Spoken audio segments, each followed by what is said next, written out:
할렐루야. 네, 하나님의 아들 예수 그리스도의 복음의 시작이라. 드디어 마가복음이 이제 시작이 됩니다. 마가복음을 통해서 복음의 능력과 또 복음의 은혜가 정말 누려지는 역사가 있기를 축복합니다.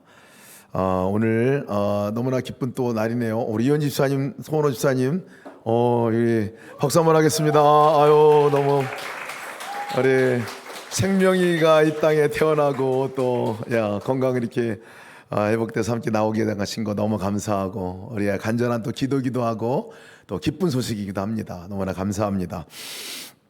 어제 저에게 있어도 기쁜 소식이 있었어요. 우리 큰아들 김아람 전사가 드디어 결혼을 했습니다. 30살인데 올해 이제 새 가정을 꾸리는 이 일, 시작한 이 일이 저희 굉장히 큰 기쁨 소식이었어요. 그리고 함께 다른 분들에게 알릴 때도 너무 감사하고 기쁘더라고요. 기쁨의 소식, 또 기쁨의 자리에 우리 또 성도들 함께 기도해 주시고 함께 참여해 주셔서 너무나 감사합니다. 오셔서 함께 축하해 주셔서 너무나 감사하고 함께하는 게 너무 큰 기쁨이었습니다. 오늘 기쁜 소식이 많네요. 우리 삶 가운데서 이렇게 크고 작은 기쁨의 소식들이 참 많습니다. 살아가면서 이 기쁨의 소식들을 듣고 또 맞이할 때마다 참 감사하다 그런 생각이 듭니다. 우리 아이가 태어날 때 제일 기쁘죠, 그죠? 기쁨의 소식 가운데 하나입니다. 새 생명이 태어나는 것이 너무나 기쁘고, 또 그 아이가 또 첫 학교 입학한다고 할 때 또 기쁘고 감사하죠. 우리 김용희 전사님 지난번에 하람이가 우리 아들 이름하고 똑같아요. 그래서 하람이가 초등학교 입학한 거 너무나 기쁘고 좋다고 와서 이렇게 하는 얘기를 들으면서, 그렇지 정말 이게 기쁨의 소식들이지 하는 생각을 갖습니다. 직장에 승진할 때도 기쁘고, 그죠? 우리 사무 가운데 새로 또 오픈하는 우리 이정희 우리 집사님 이번 주에 이제 또 새로 또 음악 학원을 또 너무 멀어요. 근데 서산 해미에서 이번 주에 또 새로 또 학원을 또 시작하게 됐습니다. 축하합니다. 네, 기쁨의 소식이에요. 박수 한번 하겠습니다. 네. 그럴 때 저희가 참 기쁨의 이 소식들을 듣고 또 기쁩니다. 참 그런 부분들 너무나 감사한 소식들입니다. 지난주에 제가 어떤 분에게 뭐가 제일 기쁘고 좋았냐 그랬더니 최근에 들어서 제일 기쁜 소식은 손흥민이 득점한 거라고 득점왕된 거라고 너무 기쁜 소식이라고 이렇게 얘기하시는 분의 소식도 들었습니다. 여러분들의 가운데 가장 기쁘고 즐거운 소식이 뭔지를 한번 좀 점검해 봤으면 좋겠어요. 어떤 얘기가 제일 기쁜 건지 또 그리고 많은 사람이 나눠주시기 바랍니다. 나눠주시기 바랍니다. 오늘 제가 이 기쁨의 소식 또 좋은 소식, 이게 사실은 오늘 본문에 이 복음이라는 단어의 뜻입니다. 복음이라는 단어는 기쁜 소식, 좋은 소식이라는 말이 복음이걸로요. 근데 오늘 성경에서 말하는 이 진짜 복음의 소식, 이 복음이라는 단어가 어떤 의미가 있는지를 우리가 참 볼 필요가 있습니다.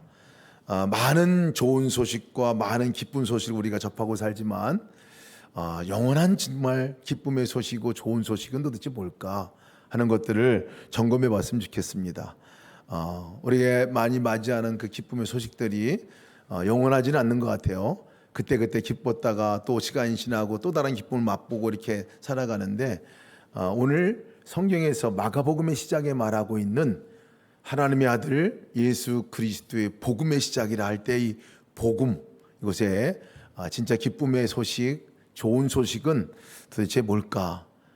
일시적인 것이 아니라 영원히 계속 생각만 해도 기쁘고 생각만 해도 좋고, 또 그리고 그것이 계속 우리에게 기쁨의 소식이 될 만한 그 복음은 도대체 뭘까 하는 것들을 마가복음에서 얘기하고 있는데, 오늘 그것을 함께 나누려고 합니다. 마가복음은요, 이 복음서 중에 복음서라고 말해요. 근데 우리가 복음이라는 얘기를 많이 듣지만, 이 복음이 좋은 소식이다라는 얘기는 듣지만 진정한 그 의미를 잘 되새기지 못할 때가 참 많습니다. 복음서 중에 복음서라 그랬는데 도대체 뭐가 복음이냐? 뭐가 좋은 소식이냐? 뭐가 영원한 기쁨의 소식이냐 하는 것들을 우리가 함께 나누려고 합니다. 마가복음은 참 어려운 시절에 기록된 성경입니다. 참 어려운 시절에. 그리고 토막토막 알고 있었던 예수님의 복음의 소식, 예수님의 그 이야기, 예수님의 이야기를 풀로다가 다 이렇게 기록해 놓은 성경이 복음서예요. 마가복음 복음서인데요. 로마 시대 때에 이 초창기에 예수님의 그 복음의 시작이라고 얘기를 하고 있는데, 그 초창기라는 의미는 사실은 아닙니다. 가장 어렵고 힘들 때, 예수 믿는 것 때문에 핍박당할 때였거든요. 정말 64년에서 70년 사이, 이때가 네로가 통치하던 시제였는데, 그 네로 왕제가 강력하게 그 자기 갖고 있는 권력을 이 예수 믿는 사람들을 핍박하는 데 쓴 시절입니다. 자기가 불질러 놓고, 그리고 로마에 불질러 놓고, 이 불지른 것을 이 기독교인들이 온팡 뒤집어 씌워서 기독교인들이 했다라고 하면서 막 그 권력을, 통치를 정말 엉뚱한 데 쓴 시절의 이야기이기도 합니다. 그렇게 어려운 상황에 직면해 있는 성도들에게 정말 내가 믿는 예수님은 누구신가, 나는 예수님을 잘 믿고 있는가, 끝까지 믿어야 할 만한 것인가 하는 그런 어려움 가운데 이렇게 살아가고 있는 성도들에게 오늘 마가가 그 로마 교회죠, 로마 교회, 그 로마에 있는 그 성도들에게 보내는 쓴 이 글이, 이 복음서가 마가복음입니다. 하나님의 아들 예수 그리스도의 복음의 시작이라, 하나님의 아들 예수 그리스도의 복음의 시작이라 하는 이 복음이라는 게 도대체 그러면 이 성경을 읽는 우리 그 당시의 성도들에게, 또 오늘 어렵고 힘든 가운데 살아가고 있는 우리들에게 도대체 복음이 뭔가 하는 것들에 대해서 마가복음은 얘기해 주고 있는데요. 오늘 그 첫 시작을 이 복음에 관한 말씀으로 시작을 하려고 합니다. 그럼 복음이 뭘까요? 복음. 오늘 예수 그리스도의 이야기가 마가복음이라고 얘기를 하는데, 오늘 예수 그리스도의 이야기인 그 이야기를 복음이라고 오늘 분명하게 마가가 얘기를 하고 있어요. 기록하고 있는데, 그 복음이 도대체 뭘까? 이거를 헬라어로 보면요, 유앙겔리온이라고 그래요. 우리가 알고 있듯이 굿뉴스, 기쁨의 소식, 좋은 소식, 이게 복음이에요. 복음. 근데 단순하게 그렇게 기쁨의 소식이다라고만 얘기하고 넘어갈 문제가 아닌 거예요. 그 당시에 로마를 살고 있는 로마 교회 성도들이 로마에 살고 있잖아요. 로마를 살고 있는 그 성도들에게 있어서, 또 로마 사람들에게 있어서 좋은 소식이다, 복음이다라고 하면 즉각 떠오르는 몇 가지가 있어요. 왜냐하면 그때 이 용어를 이럴 때 사용했기 때문에 그렇습니다. 왕이 태어날 때, 왕의 이 후손이 태어날 때에 그때 이 소식이 좋은 소식이라고 로마 사람들은 알고 있었어요. 또 왕이 즉위할 때, 그 왕의 즉위식을 가질 때 좋은 소식이에요. 그래서 온 동네방네 다른 나라에도 알리고 전하는 이것이 복음. 그러면 그 당시 사람들은 그거였어요. 또 다른 복음은 어떤 거였냐면, 전쟁통에 이제 전쟁하는데 나가서 싸워요. 지면은 다 노예가 되는 거예요. 이기면 자기들이 노예를 부리는 거예요. 이렇게 절대절명 가운데 전쟁을 벌이고 있을 때 승리의 소식이 오는 것을 복음이다 라고 얘기를 했어요. 좋은 소식이 로마 사람들에게는 그런 의미의 소식입니다. 아마 우리에게도 좋은 소식 그러면 기쁨의 소식, 이런 정도의 소식이라고 이렇게 생각이 듭니다. 그런데 이 로마 교회를 다니고 있는 그 당시의 성도들은 로마인이기도 했지만 또 구약 성경을 알고 있는 사람들이에요. 유대인들이 대부분 또 많이 있었죠. 이럴 때 그들에게 있어서 복음은 도대체 뭔가, 복음이라는 단어를 들을 때 그들에게서는 바로 떠오르는 단어가 뭘까 생각해 보면요, 이사야 40장 9절에서 10절 말씀이 그 유대인들에게, 성도들에게는 떠올랐을 거예요. 왜? 성경을 적어도 알고 있는 사람들에게는 성경이 소개하고 있는 복음이 있거든요.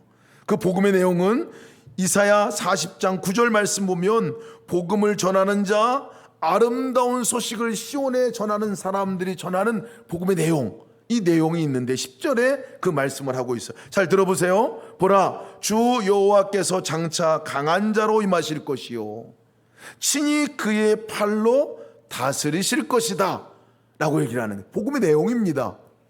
굿뉴스의 내용. 이 내용이 도대체 뭐냐? 강한 자로 하나님이 임하실 거고 그가 친히 그의 팔로 다스리실 것이다 라고 얘기하는 것이 복음의 내용이에요. 이사야 52장 7절 말씀 보면 조금 더 부연 설명을 하면서 얘기를 해주고 있어요. 좋은 소식을 전하며 평화를 공포하며 복된 좋은 소식을 가져오며 구원을 공포하며 시온을 향하여 이르기를 내 하나님이 통치하신다 하는 자의 산을 넘는 발이 어찌 그리 아름다운가. 복음이 뭐냐면요, 유대인들이 이해하는 복음은 하나님이 다스리신다라는 얘기입니다. 하나님이 통치하신다.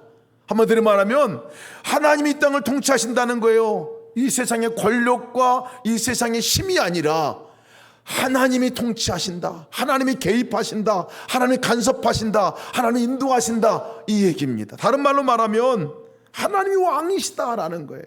하나님이 왕이시고 하나님이 주권자이시다.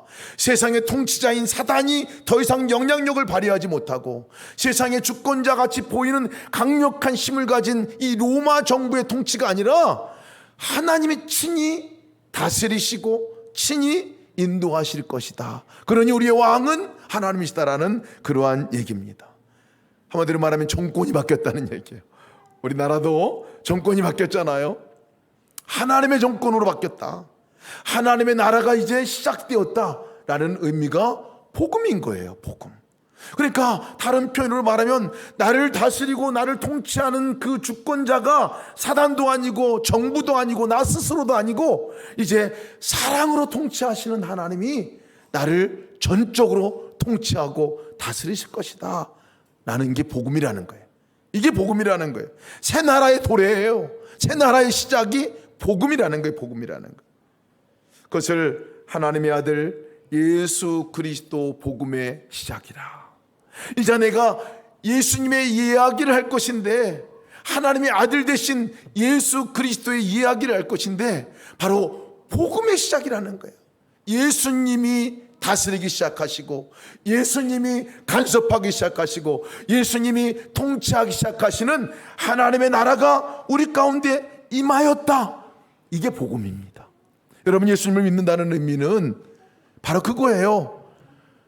나를 사랑하시는 그 하나님이 사랑으로 나를 통치하시고 나를 이끄시고 나의 삶 가운데서 그 하나님의 나라를 이루어 가실 것이다 라고 말하는 게 복음이라는 거예요. 고린도후서 5장 17절 말씀 보면 그런즉 그리스도 예수 안에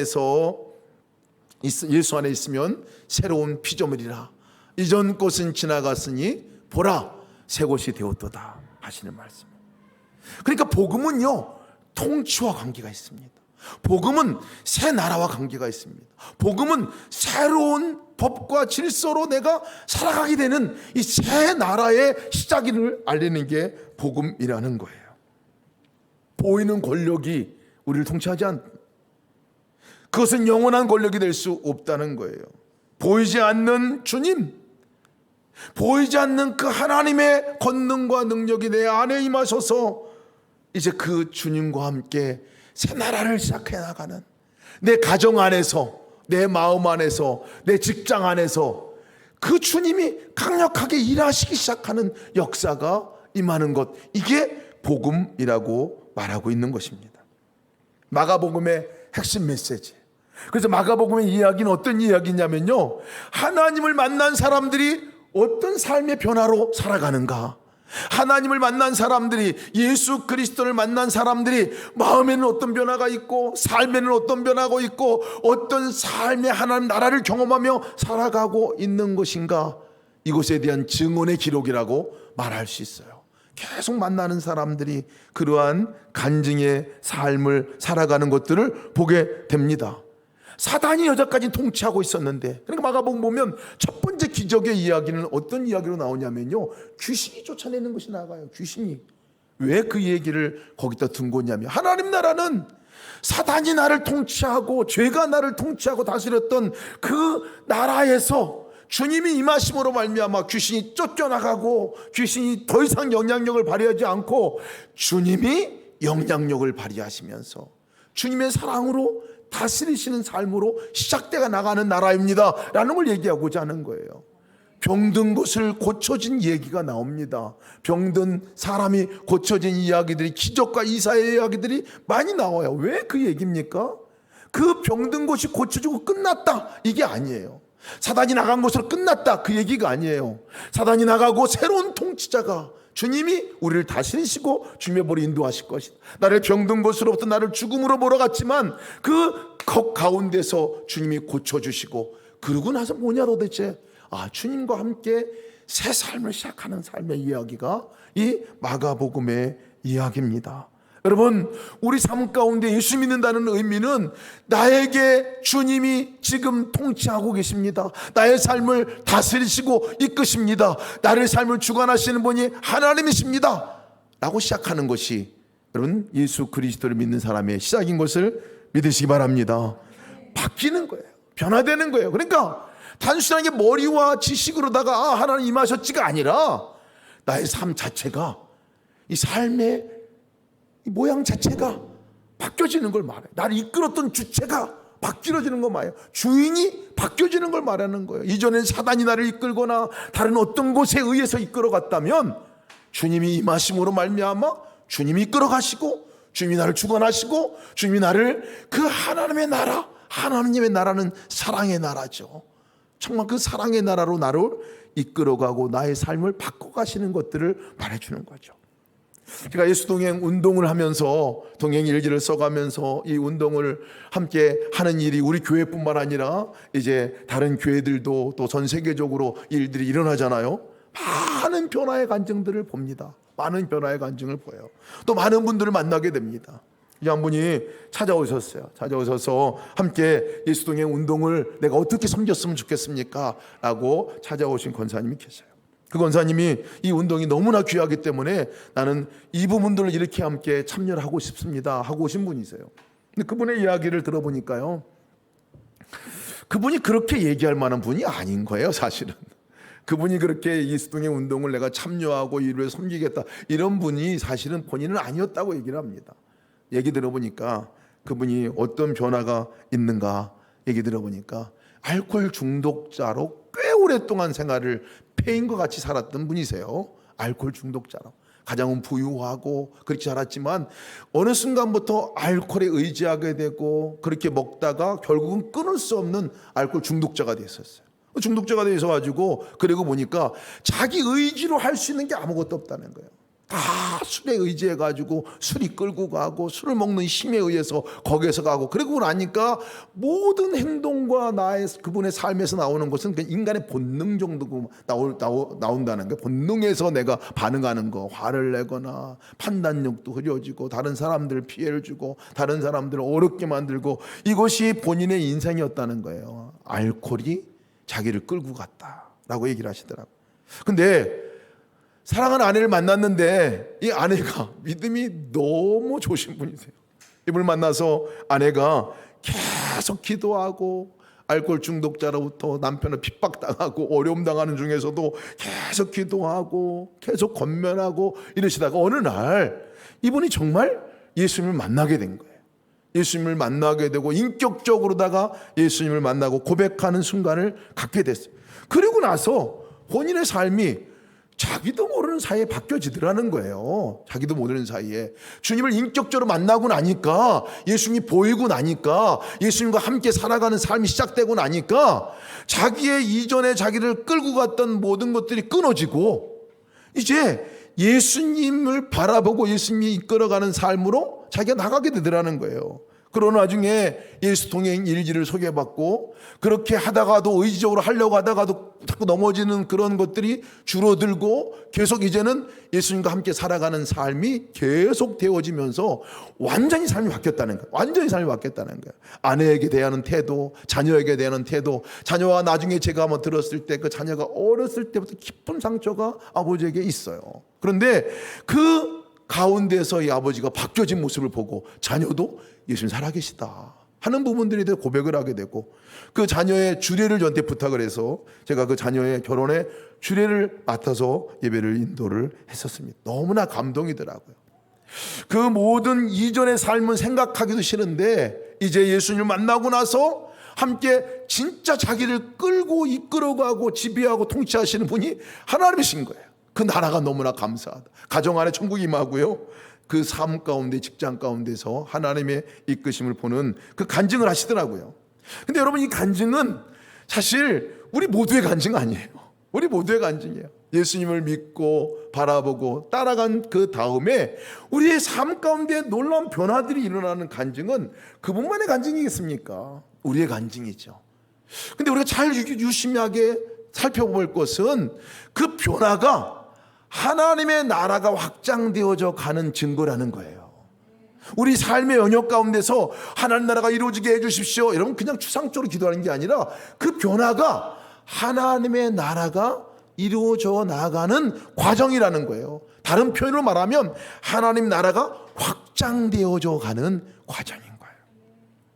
예수님 동행하는 삶을 살면서 무엇이 바뀌었습니까? 라고 물어보면요, 우리 교인들은 정말 계속 그 간증을 하실 거예요. 물론 이번에 야외 예배 갔을 때 동행 나눔 패스권에 그렇게 열광하는지는 제가 잘 몰랐어요.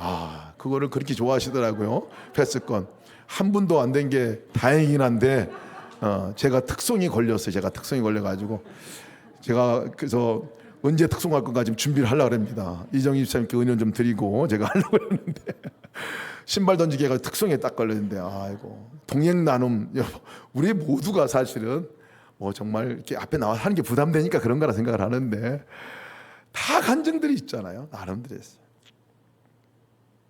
묻는 질문에 보면요, 많은 분들이 가정이 바뀌었다, 가정에서 내 태도가 바뀌었다는 분들이 많아요. 그래서 뭐가 바뀌었냐 그랬더니 화를 내는 게 줄어들었다, 이렇게 얘기하는 게 대부분이야. 화를 내는 게 대부분이야. 그래서 제가 가정에서 화를 무지하게 많이 내나 보다 생각을 하는데 사실은 제일 화를 많이 내는 장소 가정이더라고요. 그러니까 네, 그게 줄어들었다, 이게 변화예요. 그런데 여러분, 요거를 소홀히 여겨서는 안 된다. 요 작은 변화 같지만 이게 엄청나게 하나님이 다스리시는 그 다스리심의 증거라는 것을 우리가 봐야 한다는 거예요. 소홀히 여기면 안 돼요. 하나님이 내 삶 가운데 오셔서 하나님 나라를 확장하는 방법 가운데 하나가 그 말이 내 화내는 화가 줄어드는 게 하나님 나라가 점차적으로 확장되어져 가는 단계라는 것을 기억하시기 바랍니다. 직장 생활에서는, 사회생활 할 때 뭐가 바뀌었냐 할 때 많은 분들이 고백하는 고백은 물론 많이 있어요. 뭐 뇌물을 안 받게 됐다, 뇌물을 안 하게 됐다, 뭐 이런 것들, 직장의 태도가 바뀌었다 하는데 많은 변화 가운데 하나가 직장에 가서 기도를 시작하게 됐다, 이렇게 이러면 알아요. 직장에 가서 그전엔 기도를 하지 않았는데 기도하고 내가 시작하게 되고 직장에 가서 예수님하고 이름 부르며 시작을 하게 된다라고 얘기를 하는데요. 여러분, 이 자그마한 증거 같지만 이게 엄청난 놀라운 역사, 복음의 시작이라는 거예요. 그러니까 하나님의 아들 예수 그리스도의 복음의 시작이라, 어디서? 직장에서. 복음이 통치가 시작된, 하나님의 통치가 언제 하나님의 통치가 다스리심의 역사가 일어나냐면요, 그 기도, 하나님께 이름 부르고 하나님을 바라보고 하나님을 의식하는 그 순간부터 거기에 하나님의 다스리심의 영역이 이게 확산되어 나가는 거예요. 그러니까 여러분, 그거를 소홀히 여기면 안 된다는 거예요. 그거를 꼭 유심히 내가 기도를 하고 있네, 내가 주님의 이름을 부르고 있네, 거기에 하나님의 통치가, 하나님 다스리심이 그 가운데 깊이 임하게 된다는 것을 기억하시기 바랍니다. 욱하는 성격이 줄어들었어요. 하는 거, 욱하는 거. 저도 사실은 다혈질적인 사람이기 때문에 가다 운전할 때 훅 누가 껴들으면, 뭐 이전에는 그랬어요. 이전에. 지금은 안 그러는 것 같아요. 이전에는 제가 인도네시아에 있을 땐 적어도 그랬던 것 같아요. 확 막 껴들으면 어서 면을 따가지고 막 이렇게 이렇게 하는데 어느 순간인가 이게 없어졌어요. 들어오거나 말거나 없어졌어. 처음에는 막 그때 예수님 그랬는데 그 작은 한 순간이 욱이 내려가는데요, 반복되다 보니까 지금 제가 보니까요, 운전할 때 화 안 내요. 화가 안 내더라고요. 운전할 때 보니까 언제 그랬지? 내가 언제 이렇게 바뀌었지? 여러분, 이게 하나님의 통치하심이에요. 하나님의 통치가 우리 가운데 조금씩 우리가 그 통치를 인정하고 받아들이고 순종하고 나가는 그 걸음이 놀랍도록 우리의 삶을 통째로 바뀌어지고 결국은 하나님 나라에서만 누릴 수 있는 그 은혜를 내가 누리고 살아가게 된다는 사실을 기억하시기 바랍니다. 마가복음 보면 마가가 이 복음에 소개되고 있지 않지만 이 마가야말로 놀라운 변화를 경험한 사람이에요. 마가복음의 저자가 누구예요? 마가예요. 마가가 쓴 거예요. 근데 이 마가가 여러분 예수님의 제자일까요? 아닐까요? 아니에요. 아니니까 물어본 거예요. 예수님 제자는 아니에요. 그런데 어떻게 예수님의 제자가 아닌데 예수님의 공생애로부터 시작한 그 모든 이야기를 그렇게 상세하게 기록할 수 있을까? 결론부터 말씀드리면 들어서 그래요. 딴 사람을 들어서 그래요. 마가가 자기가 예수님으로부터 직접 들은 건 아니지만 그 예수님께 직접 듣고 함께 생활했던 그분에게 계속 말씀을 들었기 때문에 그런 거예요. 그리고 복음의 시작이다라고 말하는 것은 하나님이 다스리고 통치하시는 역사의 증인들의 이야기를 너무나 많이 들은 거예요. 그리고 기록한 얘기가 마가복음이거든요. 많이 들어서 그래요. 마가는요, 여러분 제자가 아닌데 사실 우리가 익숙한 이름이에요. 여러분 마가가 누구냐면 마가다락방의 그 주인이 마가예요. 그 가족의 한 사람이 마가가 가보니까 굉장히 커요. 이 집이 120문도가 모여가지고 막 기도하는 그 집, 굉장히 큰 집이에요. 후유한 집안인데 이 마가가 딴 곳을 보면 이 바나바, 안디옥 교회 초대 담임 목사님이라고 할 수 있는 바나바의 족하기도 해요. 이런 마가인데 성경은 마가를 이름을 기록할 때 마가의 다락방에 그 뭐 기록도 있지만 진짜 마가에 대해서 기록한 첫 번째 기록은요, 마가가 선교 여행 중에 바나바와 바울과 함께 선교 여행 갔다가 마가가 선교 여행 중에 중도 포기하고 혼자 돌아온 사람이 마가예요. 그것 때문에 엄청 어려움을 겪은 이 바울과 바나바가 선교 여정 가운데 일정 가운데서도 어려움이 있었지만은 돌아와서 다시 이제 두 번째 선교 여행을 하려고 할 때 바나바가 마가를 데리고 가야 되지 않겠느냐라고 할 때 바울이 엄청 화를 냅니다. 화내는 정도가 아니라 이거는 얘는 안 된다. 절대 데려가서는 안 된 존재가 돼버렸어요. 그 문제로 인해 가지고 성경에 서로 싸웠다는 게 별로 없는데 두 사람이 엄청 싸운 거예요. 두 양대 지도자가 마가 때문에 싸운 거예요. 마가 때문에.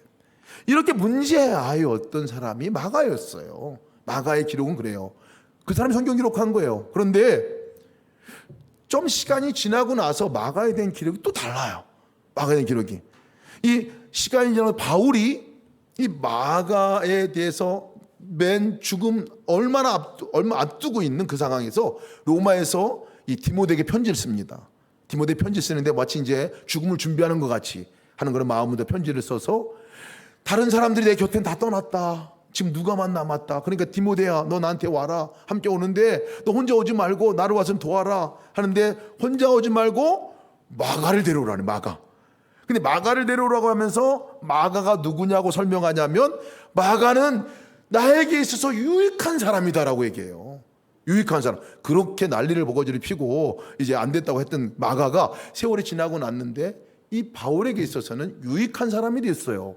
무슨 일이 있었을까? 그 가운데 그 기록은 성경에 없어요. 근데 베드로 전서를 보면 베드로가 이 마가를 또 소개하는 장면이 나와요. 베드로가 마가를 뭐라고 소개하냐면 마가는 나의 영적 아들이다. 나의 영적인 자녀다라고 말합니다. 추측해 보니까요, 딱 끼워 맞춰지는 게 마가가 베드로를 만난 거예요. 마가 베드로를 만나서 베드로에게 예수 그리스도의 이야기를 정확하게 계속 반복해서 듣게 된 거예요. 그리고 그 훈련을 받은 거예요. 계속 들으면서 주님이 누군가, 주님이 그러시구나 하는 것들을 듣고 결국은 그것을 기록했는데요. 듣는 가운데 베드로의 자기 얘기도 합니다. 자기가 그렇게 예수님을 위해 죽겠다고 했는데 한순간에 예수님을 3번이나 모른다고 부인했던 얘기.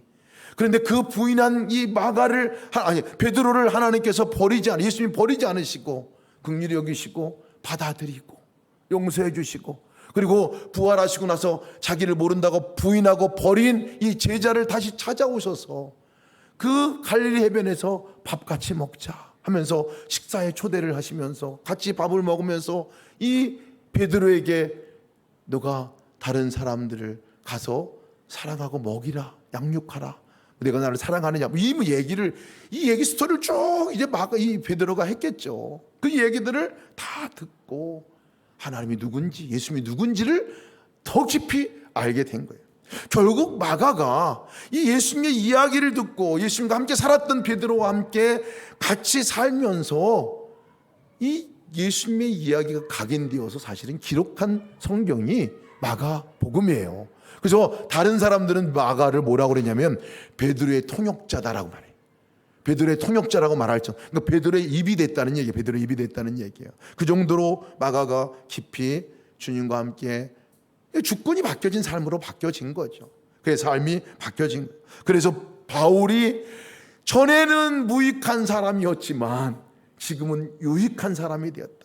베드로가 이 실패자와 같은 마가였지만 지금은 나의 영적인 아들이다라고 고백하고 있는 겁니다.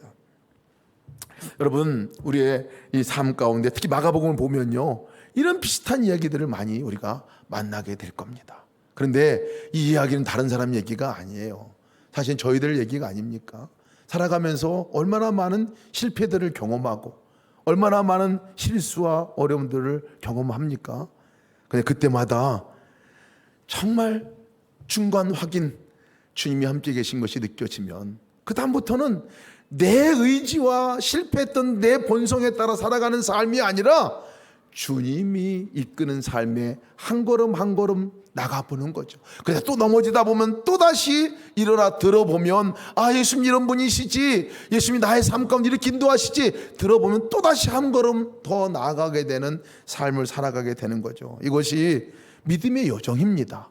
이러면서 하나님 나라가 점차 우리 삶 가운데 이루어져 가는 거죠. 마가는 처음에 하나님의 나라를 경험하지 못한 사람이에요. 그런데 살아가면서 듣고 살고 순종하고 반복해 나가면서 그가 놀라운 하나님의 사람으로 바뀌어진 이야기를 보게 됩니다. 여러분, 지난주에 우리가 계속해서 묵상하는 한 사람이 있었죠. 큐티 내용 가운데 요셉의 이야기입니다. 요셉의 이야기. 저는 요셉의 이야기를 들으면서 그렇지, 요셉이 도대체 왜 요셉이 됐는가? 왜 하나님께서 이 요셉을 쓰셨는가? 이 요셉은 어떻게 이런 고백들을 할 수 있는가 보니까요, 요셉에게 있어서는 단 한 가지 다른 점이 있었습니다. 다른 사람과 다른 점이 있었어요. 뭐냐면 요셉의 삶에 있어서 주어는 하나님이셨어요. 실제 자기를 가해했던 형들, 자기를 구덩이에 던져버리고 죽이려고 했던 그 형들, 그리고 또 자기를 팔아서 노예로 버려버렸던 이 형들, 생각하면 이 분이 치밀어 오를 때인데 이 형들을 만나는 장면에서 고백한 요셉에 보면 요셉이 어떻게 살았는가를 알게 됩니다. 하나님이 당신들보다 먼저 나를 이곳에 보내셨습니다. 하나님이 큰 구원으로 당신들의 생명을 보존하고 당신들의 후손을 세상에 두시려고 나를 당신들보다 먼저 보내셨습니다. 그런즉 나를 이리로 보낸 것은 이리로 보낸 이는 당신들이 아니요 하나님이십니다. 한마디로 말하면 요셉은요, 사람 바라보지 않고 지금 나의 삶 가운데 역사를 주관하고 끌어가시고 인도하시고 통치하시는 하나님 바라보고 살아간 사람이 요셉입니다. 그러니까 요셉이 다른 거예요. 다른 고백을 할 수 있는 거예요. 자기를 죽이려고 버렸던 형제들 앞에서도 이 고백을 하는 겁니다. 당신들이 한 행동 아닙니다. 하나님께서 당신들을 구원하려고, 우리 가족들을 구원하려고, 그 흉년이 있는 가운데서 생명을 살리려고 그렇게 하나님이 이 여정까지 인도해 주신 것이지, 그러니 괜찮습니다, 염려하지 마세요 라고 얘기를 할 수 있었던 게 요셉의 고백입니다. 여러분, 이것이 복음의 시작이에요. 하나님의 통치를 받고 살아가는 사람들의 고백입니다. 여러분, 우리가 같이 살아가는 것 같지만 이런 고백을 하는 사람이 있고, 너 어떻게 해서 나한테 그럴 수 있어 라고 평생을 그 원한의 관계만 갖고 살아가는 사람이 있어요. 여러분, 요셉은 하나님이 주어가 되는 사람의 삶을 살아가는 삶입니다. 하나님이 주어이고, 제가 두바이에서 함께 우리 두바이 미션 페스티벌 갔을 때 그때 한 설교가, 들었던 설교가 잊혀지지가 않아요. 하나님은 주어고 내가 동사가 되는 삶을 살아야 합니다 라는 얘기를 하더라고. 하나님이 주어입니다, 나는 동사입니다. 하나님이 이끄시고 나는 따라가는 사람입니다. 하나님 앞서가고 나는 뒤에 가는 사람입니다. 하나님 말씀하시고 내가 순종하는 사람입니다 라는 얘기거든요. 근데 그분이 우리 말씀을 전하다가 그런데 주어가 바뀌면 안 된다는 거예요. 내가 주어고 예수님이 동사가 되면 하나님의 통치가 우리 가운데 일어나지 않는다는 거예요. 내가 앞서가려고 하고 주님 따라오세요, 내가 결정해놓고 주님과 해주세요, 이런 어떤 신앙의 모습이 아니라 정말 복음의 시작은 하나님의 통치가, 하나님의 다스리심이, 하나님의 주권이 임하시고 내가 그것을 따라가고 내가 그것을 순종하고 내가 그것을 누리는 이 삶을 살아가는 게 진짜 복음의 시작을 경험하는 사람들이라는 거예요. 그럼 우리가 점검해 봐야 합니다. 우리의 삶의 주인이 누굽니까? 주권자가 누굽니까? 결정하는 사람이 누굽니까? 여러분, 우리가 결정하고 우리가 따라가 우리가 그렇게 해 나가는 것이 좋은 것 같지만요, 절대 그 삶에서는 하나님의 나라가 이루어질 수가 없습니다. 하나님이 주인 되셔야 그것이 일어나는 거예요. 내 삶 가운데 어려움이 있어도 하나님이 지금 인도하시고 역사하신다면 하나님이 그 걸음을 인도하실 거니까 그분에게 묻고 내가 따라가는 겁니다. 앞이 전혀 보이지 않는 삶을 우리가 살아가는데 어떻게 인생을 살아가요? 어떻게 하나님 나라를 경험하며 살아가요? 단 한 가지입니다. 하나님 어떻게 할까요? 하나님 내 길을 인도해 주세요. 하나님 어떻게, 우리가 지금 동행의 훈련들을 하는 이 모든 것들이 결론은 하나님의 나라가 우리 삶 가운데 이루어지기 위한 한 스텝 한 스텝의 걸음인 것을 기억하시기 바랍니다. 동행일기를 매일 왜 써요? 여러분, 쓰는 그것이 매일 점검하면서 주님 생각하게 되고, 주님 생각하게 되면 주님께 말씀이 내 안에 들려지게 되고, 그 주님의 말씀이 들려지고 내가 한 걸음 순종하고 나가면 그 순종으로 통해서 하나님이 우리 삶 가운데 하나님의 역사를 이루어 나가시기 때문에 그것을 경험하며 살아가는 거죠. 그렇기 때문에 우리가 동행일기도 쓰고 예수 동행하는 삶들을 살려고 하고 주님의 이름 부르고 묻기도 하고 하자고 하는 것입니다. 여러분 삶 가운데 하나님의 나라가 이루어지시기를 축복합니다.